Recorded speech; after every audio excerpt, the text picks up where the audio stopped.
यह कहानी मलनपुर नाम के एक छोटे से गांव की है, जहां राजू नाम का एक किसान रहता था और उसके परिवार में उसकी पत्नी सीमा और बेटी चमेली थी, जिनके साथ वह बहुत खुशी खुशी रहता था।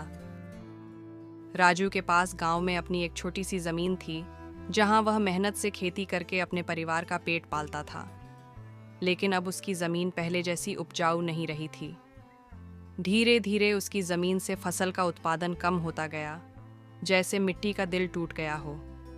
एक दिन इसी चिंता में डूबा राजू अपने खेत के किनारे बैठा था और कमाई का कोई नया रास्ता सोचने लगा। धीरे धीरे मेरी जमीन से फसलें कम होती जा रही हैं। अब मुझे या तो दूसरी जमीन पर काम करना होगा या कमाने का कोई और जरिया ढूंढना होगा। अब मैं इस जमीन के भरोसे नहीं रह सकता। चलो एक बार सीमा से जाकर पूछता हूँ, वह क्या कहती है। सीमा, मुझे तुमसे एक जरूरी बात करनी है, तुम्हारी राय जाननी है। तुम तो जानती हो हमारी जमीन पहले जैसी उपजाऊ नहीं रही है, और अगर मैं ज्यादा खाद या कुछ और डालने की कोशिश करूंगा तो मिट्टी और भी खराब हो जाएगी। इसलिए मैं सोच रहा हूँ कि कुछ समय के लिए इस जमीन पर खेती करना छोड़ दूं। हाँ, यह ठीक है। इससे जमीन भी सही होगी और फिर इसकी फसल भी। हाँ, पर तब तक मैं क्या करूं? क्योंकि मेरे पास दूसरी जमीन नहीं है। घर का खर्च कहाँ से लाऊंगा? फिर आप गांव के सेठ काका से मिलने जाइए, वे आपकी जरूर मदद करेंगे। हाँ सीमा, तुम ठीक कह रही हो, क्योंकि अगर काका कोई नया काम भी बोलेंगे तो उसमें भी मेरी मदद करेंगे। मैं कल सुबह मिलने उनके घर चला जाऊंगा।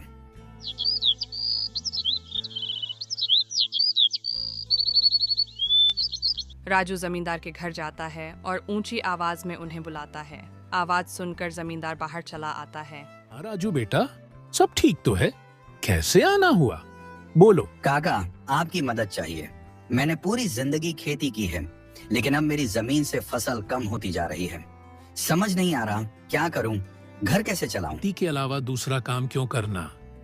गांव के बाहर मेरी एक जमीन है, तुम उसमें खेती करो। इस बहाने तुम मेरी जमीन की देखभाल भी करोगे और अपना घर भी चलाओगे। शुक्रिया काका, मैं कल से खेत पर काम करने जाऊंगा और मन लगाकर मेहनत करूंगा। राजू घर पहुंचकर सीमा को सारी बात बता देता है। ये तो बहुत ही अच्छी बात है, मतलब कि आपकी सारी चिंता खत्म हो गई। अब मैं काका की जमीन पर खूब मेहनत करूंगा। और हाँ, जमीन गांव के बाहर है। अगर मुझे आने में देर हो गई तो आप और चमेली खाना खाकर सो जाना, मेरा इंतजार मत करना। चलो, अब पहुंच गया तो फटाफट खेत पर काम करना शुरू कर देता हूँ। राजू अपनी कुदाल लेकर खेत पर काम करना शुरू कर देता है। राजू को काम करते हुए अभी कुछ ही समय हुआ था कि तभी पीछे से एक सांप आकर उसे काट लेता है। राजू तड़प तड़प कर बेहोश हो जाता है। गांव से दूर होने की वजह से किसी को पता नहीं चलता। रात काफी हो गई थी और सीमा राजू का इंतजार कर रही थी। माँ को इतना परेशान देखकर चमेली ने पूछा, क्या हुआ है माँ? पिताजी अब तक क्यों नहीं आए? वे कहाँ गए हैं?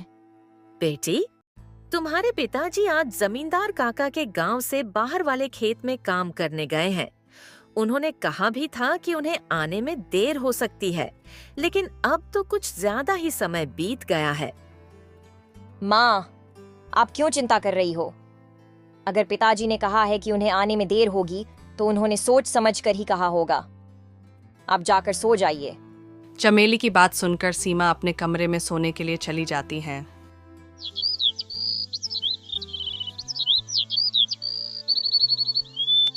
सीमा देखता है कि अब तक राजू नहीं आया है, तो वह परेशान होकर जमींदार के घर की ओर जाता है। हाँ बेटी सीमा, कैसे आना हुआ? सब ठीक तो है? चाचा, राजू कल आपके गांव के बाहर वाले खेत में काम करने गया था, अभी तक नहीं लौटा। क्या कह रही हो बेटी? अभी तक नहीं आया? हाँ चाचा, वे अभी तक नहीं आए। जाते समय उन्होंने कहा था कि रात को देर से आऊंगा, लेकिन अब तो रात बीतकर सुबह हो गई और वे नहीं आए। मुझे थोड़ा समय दो, मैं किसी को भेजकर राजू का पता करता हूँ। जमींदार तुरंत अपने आदमी गणेशम को गांव के बाहर वाले खेत की तरफ भेजता है। कुछ समय बाद गणेशम जमींदार के खेत पर पहुंच जाता है। वहां सब कुछ देखकर परेशान हो जाता है। यह क्या? राजू का सारा शरीर नीला पड़ चुका है। मुझे लगता है किसी सांप ने काट लिया है। मुझे तुरंत जमींदार को यह बात बतानी पड़ेगी। घनश्याम दौड़ते हुए जमींदार के घर की तरफ निकल जाता है। घनश्याम ने जमींदार और सीमा को पूरी बात बताई जो उसने वहां देखी थी। जमींदार ने उसे गांव के डॉक्टर को लाने के लिए भेजा और खुद जमींदार सीमा को अपने साथ लेकर गांव के बाहर वाली जमीन की तरफ निकल पड़े। जमींदार और सीमा जब वहां पहुंचे तो उन्होंने देखा कि राजू जमीन पर बेहोश गिरा पड़ा है और उसका शरीर नीला पड़ गया है। सीमा राजू के सिर के पास बैठकर रोने लगी। तभी वहां डॉक्टर आ जाते हैं। डॉक्टर के आते ही सीमा वहां से उठ जाती है और डॉक्टर राजू की हालत का जायजा लेते हैं। क्या हुआ डॉक्टर साहब? राजू की हालत अब कैसी है? देखिए जमींदार जी, मैं आपको झूठ बोलकर अंधेरे में नहीं रखना चाहता, लेकिन राजू की हालत बहुत खराब है। वैसे मैंने जहर को खत्म करने वाली दवा दी थी, परंतु जहर शरीर के अंदर ज्यादा समय तक रह गया है, जिसकी वजह से वह कोमा में चला गया है। डॉक्टर जी, तो फिर अब हम क्या करें? राजू कब ठीक होगा और कैसे ठीक होगा? देखो, मैं अभी के लिए कुछ दवा दे रहा हूं, सुबह शाम इसे देते रहो। ये धीरे धीरे जहर को खत्म कर देंगी। बाकी सब ऊपर वाले के भरोसे पर है। डॉक्टर राजू की हालत का जायजा लेकर और दवा देकर वहां से चले गए। फिर कुछ गांव वाले राजू को उसके घर लाकर बिस्तर पर लिटा देते हैं। देखो बेटी, तुम बिल्कुल चिंता मत करना। तुम राजू की अच्छे से देखभाल करना, देखना वह बहुत जल्द ठीक हो जाएगा। और अगर तुम्हें किसी भी चीज की कोई जरूरत हो तो मुझे बता देना। मैं हर महीने तुम्हारे लिए पैसे भेजता रहूंगा। आपका बहुत बहुत धन्यवाद काका। आप इस मुश्किल वक्त में हमारी बहुत मदद कर रहे हैं। जमींदार सीमा को दिलासा देकर अपने घर की तरफ चले जाते हैं। जमींदार के जाने के बाद चमेली आ जाती है। अपने पिताजी की हालत देखकर सीमा से उसका कारण पूछने लगती है। माँ, पिताजी को क्या हुआ? वो कब ठीक होंगे? बेटा, उन्हें जहरीले सांप ने काटा है और अब वो कोमा में है। डॉक्टर ने दवाई दी है। उम्मीद है कि वे बहुत जल्द ठीक हो जाएंगे। माँ, आप बस पिताजी का और घर का ख्याल रखो। आज से मैं खेत में काम करके घर चलाऊंगी। तुम अकेली कितने काम करोगी? नहीं बेटी, तुम अपनी पढ़ाई पर ध्यान दो, मैं घर संभाल लूंगी। तुम्हारे पिताजी का सपना है तुम्हारी पढ़ाई। फिर सीमा चमेली को पढ़ने भेज देती है। फिर सीमा सोचने लगती कि मुझे अब घर चलाने और चमेली की पढ़ाई के लिए कुछ करना पड़ेगा। मैं राजू के ठीक होने का इंतजार नहीं कर सकती।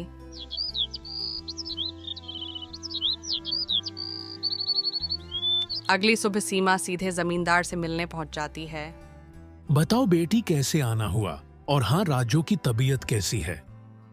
काका, राजू की तबीयत अभी तक तो वैसी ही है। मुझे आपकी एक मदद चाहिए थी, इसीलिए आपसे मिलने चली आई।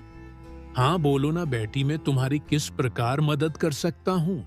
काका, जो जमीन आपने राजू को दिया था, आप मुझे उस पर काम करने की इजाजत दे दें, ताकि मैं उस पर काम करके अपने घर का खर्च और चमेली की पढ़ाई करा सकूं। बेटी, पर तुम्हें वहाँ काम करने की कोई जरूरत नहीं है। मैं हूँ ना, तुम्हारे घर के लिए जो भी खर्च लगेगा हर महीने भेज दिया करूँगा। नहीं काका, आपने अब तक हमारी बहुत मदद की है। बस अब आप मुझे खेत में काम करने की इजाजत दीजिए। मैं खुद काम करके घर चलाऊंगी। जमींदार सीमा को भद समझाने की कोशिश करता है, पर सीमा उसकी बात मानने के लिए तैयार नहीं थी। ठीक है बेटी, मैं तुम्हें इजाजत देता हूँ, पर वो खेत बहुत दूर है। तुम गांव के अंदर मेरी एक जमीन है, वहां काम करो, ताकि काम के साथ तुम राजू का ख्याल रख सको। सीमा खुशी खुशी मान जाती है और जमींदार का शुक्रिया अदा करती है। सीमा ने जमींदार के गांव के अंदर वाले खेत पर काम करना शुरू किया। वह सुबह खेत पर काम करती और दोपहर के बाद गांव के घरों में सफाई और खाना बनाने जैसे छोटे मोटे काम करने जाती।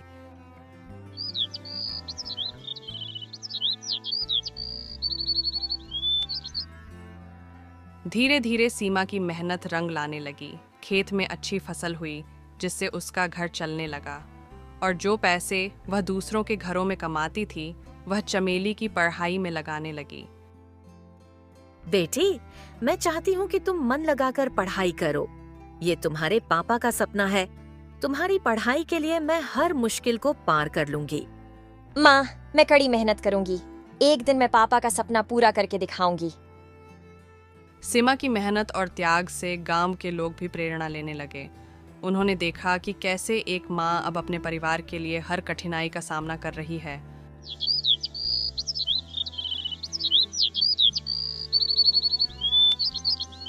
एक दिन अचानक राजू को होश आ गया। राजू को होश में आते देख सीमा बहुत खुश हो गई। राजू, तुम्हें होश आ गया। ऊपर वाले ने मेरी मेहनत और दुआएं सुन ली। सीमा, मैंने तुम्हें और चमेली को बहुत परेशान किया। नहीं राजू, तुम हमारी ताकत हो। जब तक तुम ठीक हो रहे थे मैंने हर जिम्मेदारी संभाली और देखो अब सब कुछ ठीक हो रहा है। इसी बीच राजू की हालत धीरे धीरे सुधरने लगी।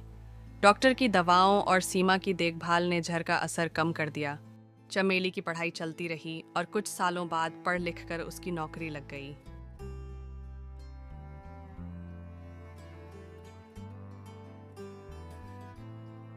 माँ और पिताजी, आज मैं जो कुछ भी हूँ आपकी मेहनत और त्याग की वजह से हूँ। नहीं बेटी, ये सब तुम्हारी माँ की कुर्बानी है। उसने हमारे परिवार को बचाने के लिए हर मुश्किल का सामना किया। सीमा का त्याग और राजू का साथ दोनों ने मिलकर एक नई मिसाल कायम की। गांव वाले आज भी उनकी कहानी को अपने बच्चों को सुनाते हैं। ये माँ के त्याग की कहानी हमें सिखाती है कि माँ का समर्पण किसी भी मुश्किल को पार कर सकता है और परिवार को जोड़कर रखता है। तो दोस्तों, इसी तरह की और कहानियों के लिए हमारे चैनल को जल्द से जल्द सब्सक्राइब कर दें।